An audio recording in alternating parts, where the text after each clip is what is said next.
All right, let's look at a model for making decisions that takes account of time dependence.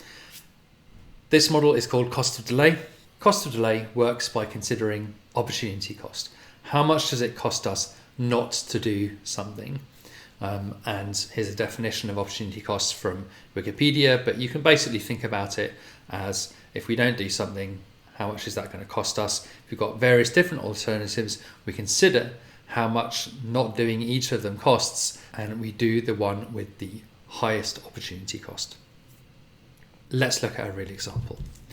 As a product manager, there are a couple of things on your backlog. First of all, you've got to upgrade some software that you're working on to support credit card encryption. Now, at the point that that regulation comes into force, your company will get fined $50,000 per day that you are not in compliance. And it will take you 2 weeks to build that feature. Another thing on your backlog is completing a feature for a key customer, and your sales team have assured you that you will close $100,000 per week once you have this feature in place, and it will take you 1 week to build that feature.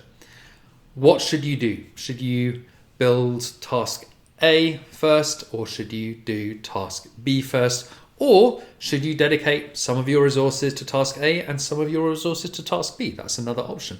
Let's look at what cost of delay tells us about these possible choices. So, task A takes 2 weeks and the cost of delay is $50,000 per day or $250,000 per week, assuming we're only billed for business days. 5 times 50 is $250,000. Task B will take us 1 week, and the cost of delay is $100,000 a week, because every week we don't build that feature, we lose out on $100,000. So the top left shows us option 1, which is doing task A first and then doing task B. So task A takes 2 weeks, and during the time we're doing task A, we delay task B by 2 weeks.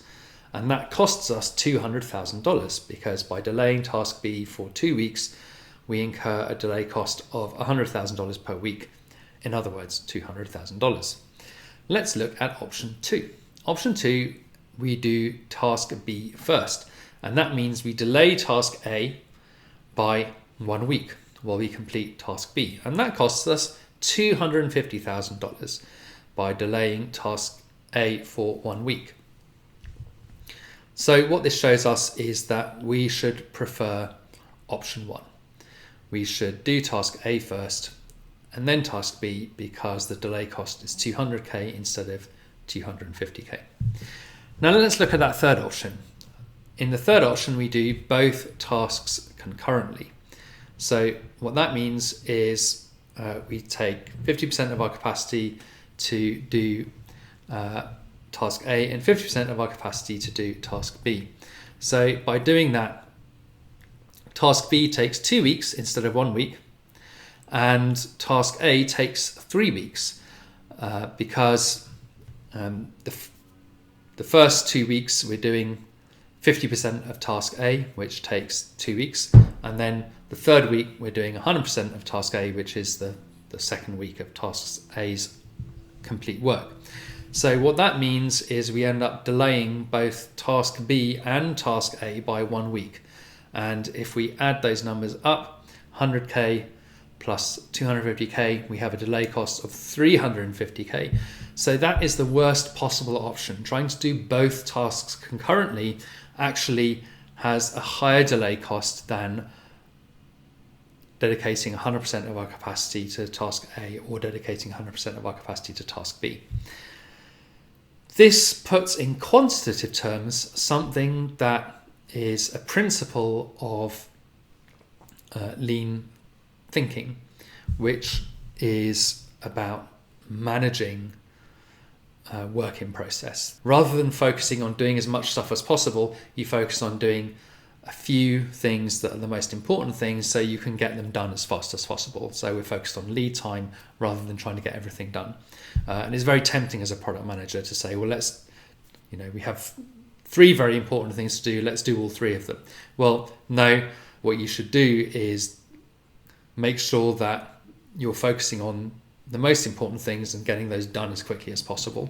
And by actually putting a cost of delay on these tasks, that allows you to actually model this and see what the right thing to do is. So a powerful model, and you can apply it not just to prioritization, you can apply it to all kinds of other things like how big your team should be, how you schedule work. There's a number of different applications of cost of delay to all kinds of decisions that you make as a product manager. I recommend, again, going and look at Don Reinertson's work, looking at his book, The Principles of Product Development Flow. It goes into a lot more detail on this technique, but these are the basic ideas.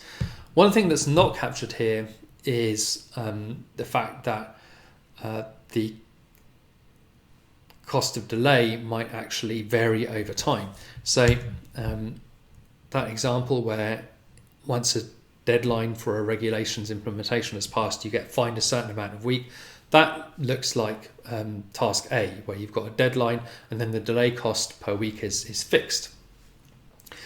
That may not be the case. The second task we looked at, task B, where you're building a feature, you may not get $100,000 per week forever, because what might happen is one of your competitors might come up with that feature, and so that might reduce the amount of money you get over time, or that feature may just not be as valuable over time. And so it's important to capture the fact that the delay cost might not be the same amount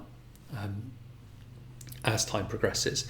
And there's usually just a few different urgency profiles, as these are known, that capture that time dependence. But it's something to bear in mind if you're modeling cost of delay, that the delay cost number may not be constant over time.